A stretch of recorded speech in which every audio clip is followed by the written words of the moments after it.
Bonjour à toi, j'espère que tu vas bien. Aujourd'hui, j'avais envie de traiter du souffle et de la vitalité. Alors, de l'impact de ta respiration au niveau de ton énergie au quotidien.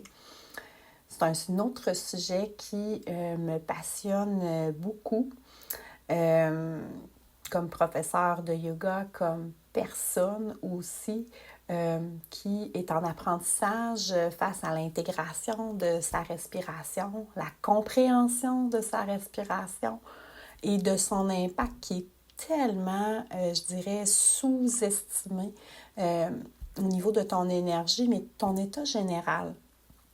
Je dirais que à chaque rencontre que j'ai avec une cliente, je prends toujours le temps d'effectuer une courte centration à travers laquelle j'amène la personne à avoir un contact au niveau de sa respiration.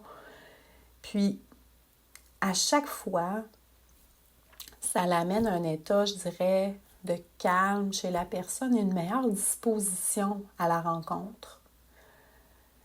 Puis, je trouve que c'est tellement simple. C'est au bout du nez. Hein, justement, la respiration, ça demande rien en fait. Hein, ça demande seulement d'y porter ton attention. Et les effets sont vraiment incroyables. Ça n'a pas besoin, comme encore là, ça rejoint tellement qu'il faut que ça soit simple et plaisant. Ben c'est ça, c'est que tu peux le faire n'importe où, n'importe quand. Respirer est à la portée de tout le monde.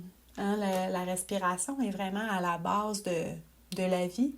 Hein? Notre premier souffle à la naissance et le dernier souffle aussi à notre mort. Puis entre les deux, on a une belle cascade, une belle bibliothèque de souffle à expérimenter et de saisir aussi sa puissance, la puissance du souffle dans ton énergie, à quel point ta manière de respirer peut affecter ta vitalité.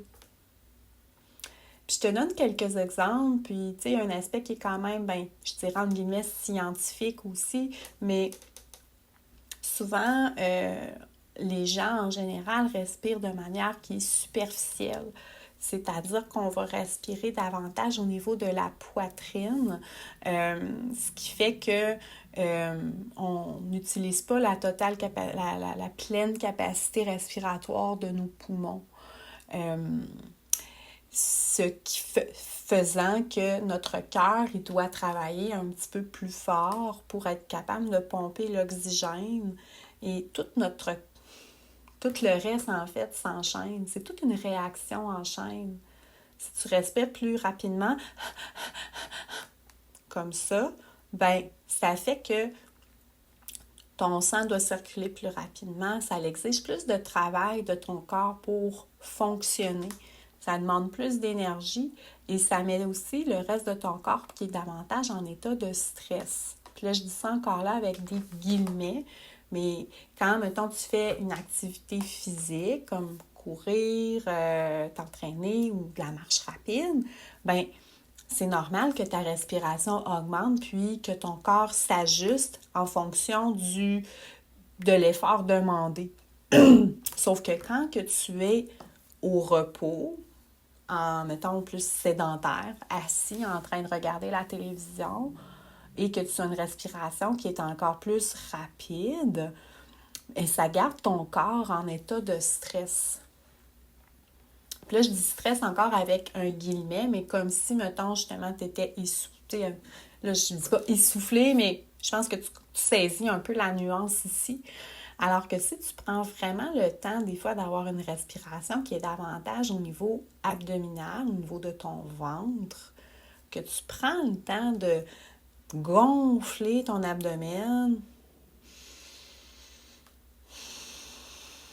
tu peux vraiment aller davantage en profondeur, puis tu as un aspect qui est beaucoup plus calmant. La respiration abdominale apporte vraiment des bénéfices au niveau de ton système nerveux, qui permet d'avoir un peu plus de calme.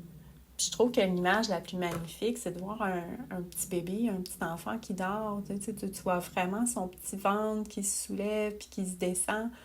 Puis c'est tellement ça, la respiration abdominale. C'est de dire, tu sais, le beau petit bébé qui dort, là, qui a l'air tellement bien, là, puis qu'on aimerait donc ça dormir comme lui des fois.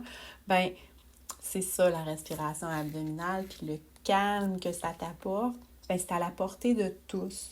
Oui, ça demande de la pratique au départ, mais avec le temps, c'est quelque chose qui devient plus naturel, puis qui peut tellement t'apporter des bénéfices.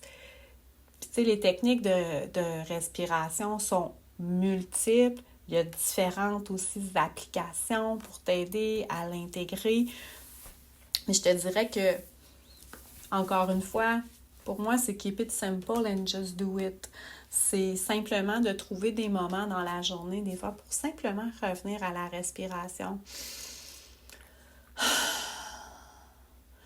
Puis dans mes cours de yoga, je prends toujours le temps justement d'inviter les gens à avoir cette connexion-là avec leur respiration. Puis c'est tellement ce qui fait foi de tout selon moi. Puis ça fait partie du yoga, mais autrement, je veux dire, à l'extérieur du tapis, d'amener ton attention à ta respiration, ça peut tellement te permettre de revenir un petit peu plus calme.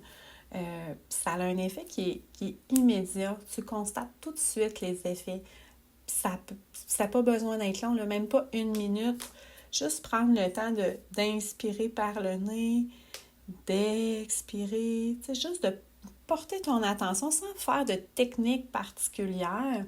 De ne pas te demander de dire « OK, mais là, il faut que j'inspire tant de secondes puis que j'expire tant de secondes. » Tu sais, c'est juste de dire « OK, je prends juste le temps de respirer. » Puis, plus que tu vas le faire, bien, plus tu vas voir à quel point que ça l'amène un effet qui est calmant. Puis je sais que c'est pas tout le temps évident de vouloir intégrer des nouvelles habitudes, mais par rapport à ta vitalité, justement, c'est juste pour des fois enlever de la pression au niveau mental, des fois de prendre une certaine distance par rapport au stress que tu peux ressentir, aux fameuses obligations. La voiture est vraiment des fois un endroit intéressant. Tu sais, des fois, si tu reviens du travail, au lieu des fois d'écouter les nouvelles, des choses comme ça, ben juste des fois de prendre le temps de fermer ta radio, de te concentrer justement juste sur ta respiration, ne serait-ce qu'1 minute. Puis de porter ton attention sur ce qui t'entoure, le paysage, etc. Je ne vais pas tomber, tu sais, c'est ce qui parle, ben, je vais le dire, oui, c'est la pleine conscience, la pleine présence. C'est de revenir à ici et maintenant. Puis la respiration est vraiment un outil fabuleux pour ça. À revenir dans l'ici et maintenant. Puis encore une fois, ça n'a pas besoin d'être compliqué. C'est juste de dire, OK, là, je ferme les distracteurs à l'extérieur, puis je me concentre seulement sur l'air qui entre et qui sort de mes narines. That's it. Sans mettre de technique, de whatever, c'est juste, OK, je me concentre là-dessus. Alors, c'était mon petit talk par rapport à la respiration. Oui, il y a des techniques, oui, il y a des manières de faire, mais juste déjà d'amener ton attention, juste d'être à l'affût de ta respiration, puis d'amener ton attention, je trouve que déjà là, c'est déjà phénoménal. Tu ne serait-ce qu'une fois par jour. Commence par ça si c'est quelque chose qui t'intéresse. Si tu as besoin d'un accompagnement qui est un peu plus spécifique par rapport à ça, ben je suis là pour t'offrir un soutien à ce niveau-là pour intégrer une nouvelle habitude en lien avec tes besoins, bien entendu. Alors, j'espère que ça va t'amener un peu plus des fois de conscience par rapport à ta respiration et de l'impact qu'elle a sur ton état général, ta belle vitalité. Bonne journée. À bientôt.